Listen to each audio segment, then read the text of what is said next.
आदरणीय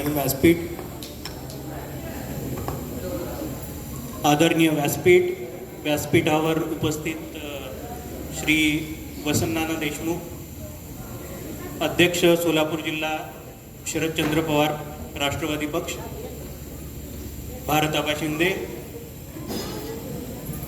माजी जिल्हा परिषद सदस्य आणि उपस्थित व्यासपीठावर अन्य मान्यवर आणि आजच्या कार्यक्रमाचे सत्कार मूर्ती माझे वडील आणि त्यांच्याबरोबरच मी तेवढंच महत्त्व माझ्या आईलाही देतो, जिच्यामुळं माझे वडील इतकी चांगली नोकरी करू शकले. तिच्या सपोर्टशिवाय ही गोष्ट शक्य नसती झाली.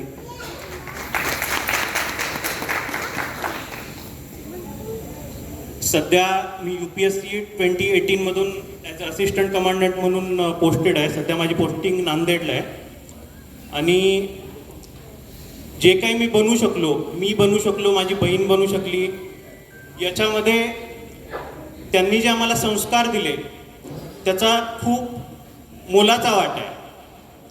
म्हणजे आम्हाला कायम आम्ही अभ्यास करत होतो, आमच्यासमोर एकच गोष्ट होती की आपल्या वडिलांनी किंवा आपल्या आईने अजिबात बाकी कुणाला दुखवलेलं नाही आहे. सगळं काम त्यांचं जे काय करायचं आहे ते पूर्णपणे इथिकल राहून त्यांनी काम केलं. सो आपली पण कुठं तर रिस्पॉन्सिबिलिटी बनते की आपण त्याच पद्धतीनं त्यांनी जे काय मेहनत केली आमच्यावर त्याला जस्टिफाय करावं कुठंतरी. अल्टिमेटली मला सांगण्याचा आनंद होतो की ज्यावेळेस मी प्रिपरेशन करत होतो त्याच्यानंतर मला असं वाटतं की ज्यावेळेस माझं सिलेक्शन झालं तर सिलेक्शन नंतर जे काय माझ्या वडिलांच्या चेहऱ्यावर मी आनंद बघितला तर मला असं वाटलं की कुठंतरी आपण जेवढी मेहनत केली त्याचं अल्टिमेट सक्सेस मला मिळालेलं आहे. वडिलांकडून खूप गोष्टी शिकण्यासारख्या होत्या. मला फायनान्शियल प्रुडन्स शिकलो. अजिबात कुठंही व्यर्थ पैसा वेस्ट करायचा नाही आणि योग्य कामासाठी पैसा वापरायचा आणि आयुष्यात कंटिन्युअसली प्रगती करत राहायची. मी अजून पण हीच गोष्ट लाईफ टाईम फॉलो करेल. त्यांच्याकडून ज्या ज्या काही गोष्टी मी शिकण्यासारख्या घेतल्या,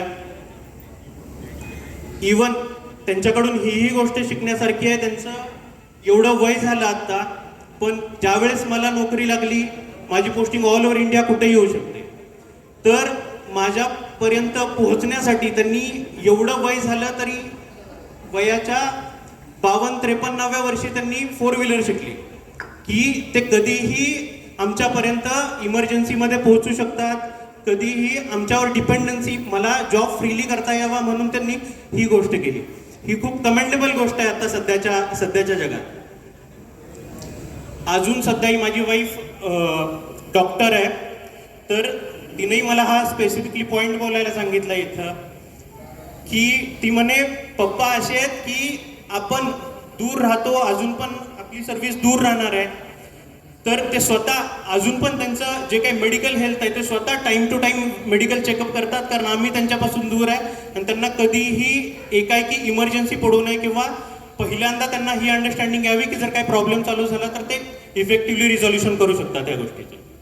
सो दूरदृष्टीनं ज्या पद्धतीनं त्यांनी अजूनही त्यांचं आयुष्य जगतायत आणि अजूनही जसं शेतीमध्ये राबतायत ते कंटिन्युअसली, ही खरंच खूप मोठी गोष्ट आहे. वेळ खूप झालाय, आय नो मम्मीलाही मनोगत व्यक्त करायचं आहे आणि तुम्ही सगळे इथं बसलाय, एवढा वेळ बसलाय, जेवणाची एवढी वेळ झाली आहे तरी पण तुम्ही बसलाय, तर हीच त्यांच्या कामाची पोचपावती आहे आत्तापर्यंत की तुम्ही सगळ्यांनी एवढं त्यांच्यावर जे काही त्यांनी आत्तापर्यंत काम केलं तर त्या कामाला त्यांची पर्सनॅलिटी बघून तुम्ही इथं उपस्थित आहात आता सध्या. So I will not take much of your time. Thank you so much.